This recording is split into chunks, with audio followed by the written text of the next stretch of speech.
Assalamualaikum warahmatullahi wabarakatuh. Kembali lagi bersama saya Randy Nurul Hidayat dari kelas 5C UPI Kampus Sumedang dengan NIM 1806102 dan nomor absen 02. Kali ini saya akan membahas kedaruratan medis 6, hipotermia dan tenggelam.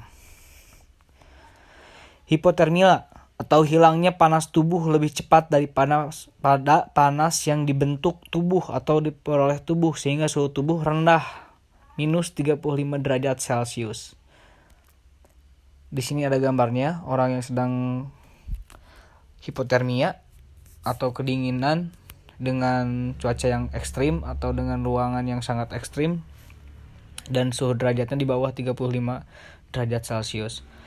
Penyebab hipotermia antara lain, hipotermia terjadi ketika panas yang dihasilkan tubuh tidak sebanyak panas yang hilang. Sejumlah kondisi yang berpotensi membuat panas tubuh banyak hilang dan menyebabkan hipotermia, yaitu: pertama, terlalu lama berada di tempat dingin. Kedua, mengenakan pakaian yang kurang tebal saat cuaca dingin. Yang ketiga, terlalu lama mengenakan pakaian basah. Keempat, terlalu lama di dalam air, misalnya akibat kecelakaan kapal. Beberapa keadaan yang dapat memperburuk hipotermia antara lain: pertama, suhunya rendah. Kedua, faktor angin. Ketiga, air. Keempat, usia penderita. Yang kelima, kesehatan penderita. 6, penyakit yang sudah diderita atau cedera yang terjadi. Keenam, alkohol, penyalahgunaan obat, dan kekurangan makanan. Jenis-jenis hipotermia berdasarkan tingkat kecepatan hilangnya panas pada tubuh. Hipotermia dapat dibedakan menjadi: pertama, hipotermia akut atau imersi. Kondisi ini terjadi apabila seorang kehilangan panas tubuh secara mendadak dan sangat cepat, contohnya saat seseorang jatuh ke kolam yang dingin. Yang kemudian ada hipotermia akibat kelelahan. Pada kondisi yang terlalu lemah, tubuh tidak akan mampu menghasilkan panas, sehingga orang tersebut akan jatuh pada kondisi hipotermia. Yang ketiga, hipotermia kronis. Jenis ini terjadi bila panas tubuh menghilang secara perlahan. Kondisi ini umum terjadi pada lansia yang tinggal di ruangan dengan kehangatan yang kurang atau pada tunawisma yang tidur di luar ruangan. Gejala dan tanda. Hipotermia sedang, menggigil. Kedua, terasa melayang. Ketiga, pernapasan cepat, nadi lambat. Yang keempat, gangguan penglihatan. Yang kelima, reaksi manik mata lambat. Dan keenam, penurunan respon. Nah, untuk selanjutnya hipotermia berat. Pernapasan sangat lambat, denyut nadi sangat hebat, tidak ada respon, manik mata melebar dan tak bereaksi, alat gerak kaku, dan tidak menggigil. Hipotermia berat ini sangat berbahaya karena tidak disertai dengan beberapa tanda yang biasa terjadi ketika hipotermia biasa atau sedang. Hipotermia ini sebaiknya tidak menggigil. Hal ini akan tidak terlihat oleh kasat mata, namun sang penderita sangat kesusahan untuk atau bertahan dari kondisi yang sangat ekstrim. Pada bayi, hipotermia ditandai dengan kulit yang terasa dingin atau terlihat kemerahan. Bayi juga terlihat diam, lemas, dan tidak mau menyusu atau makan. Nah, dikutip untuk bayi di sini,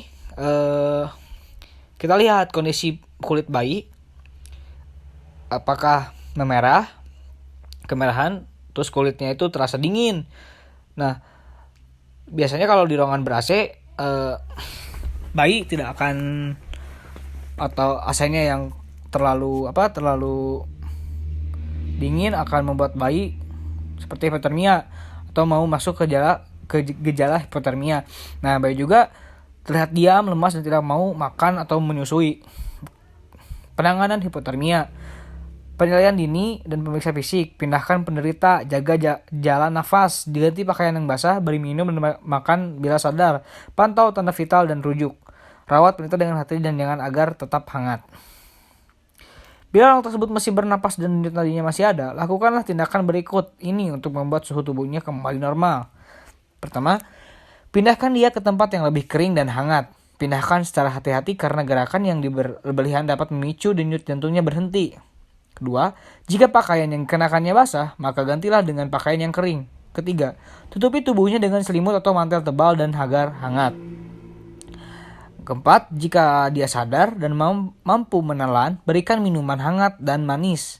Kelima, berikan kompres hangat dan kering untuk membantu menghangatkan tubuhnya. Letakkan kompres di leher, dada, dan selangkangan. Hindari meletakkan kompres di lengan atau tungkai karena malah menyebabkan darah yang dingin mengalir kembali ke jantung, paru-paru, dan otak.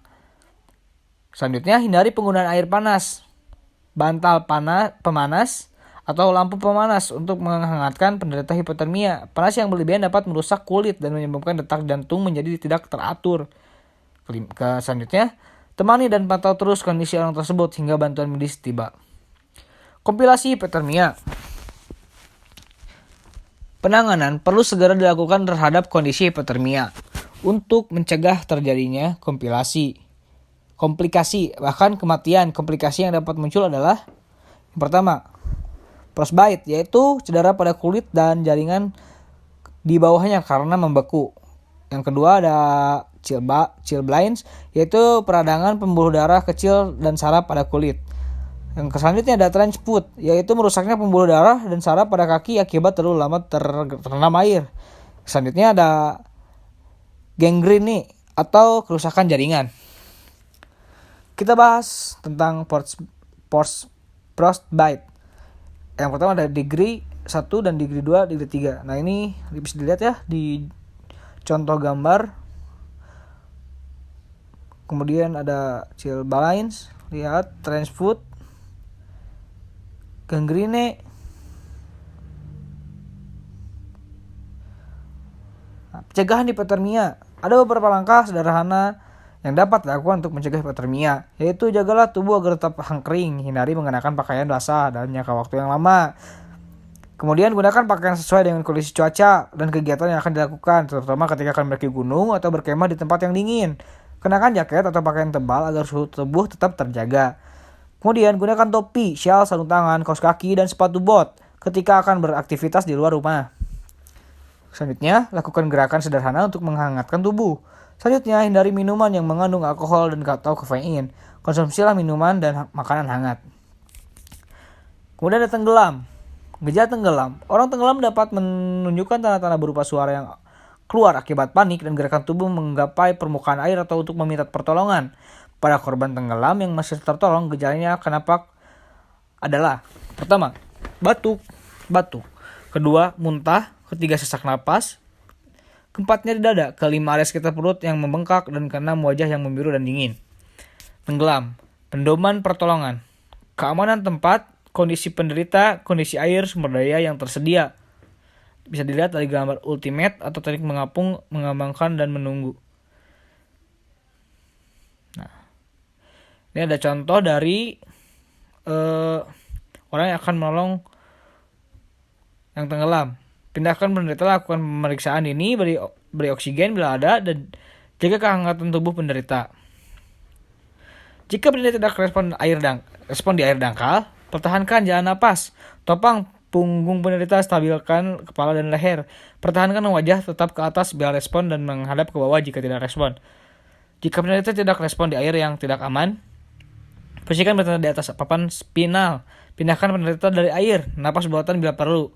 Komplikasi tenggelam. Berikut ini adalah sejumlah komplikasi tenggelam yang berisiko terjadi tergantung beberapa lama korban tidak mendapatkan oksigen. Yang pertama, ketidakseimbangan cairan dan senyawa di dalam tubuh. Kemudian, hemolisis, yaitu hancurnya sel darah merah.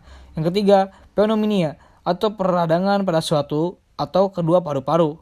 Keempat, gagal jantung. Kelima, stroke. Dan keenam, kerusakan otak. Sekian dan terima kasih.